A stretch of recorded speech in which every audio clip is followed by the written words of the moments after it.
ఒక ఊరిలో రమణమ్మ అనే అమ్మ తన చిన్న కుమారుడు మధును ఎంతో ప్రేమగా పెంచేది. వారు పేదరికంలో జీవిస్తున్నా ఆశలు మాత్రం పెద్దవి.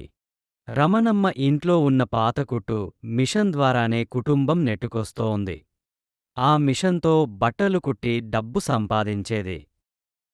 ఒకసారి పండుగ దగ్గర పడడంతో గ్రామంలోని చాలామంది బట్టలు కుట్టించుకోవడానికి రమణమ్మ దగ్గరకు వచ్చారు.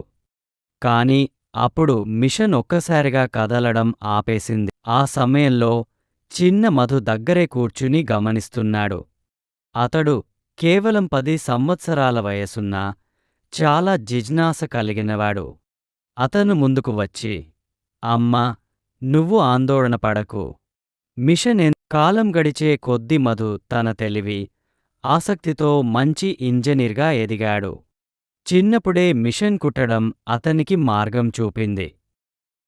నీతి: వయసుతో సంబంధం లేకుండా సమస్యల పరిష్కారం కోసం జిజ్ఞాస, తెలివి, ధైర్యముంటే విజయాన్ని సాధించవచ్చు.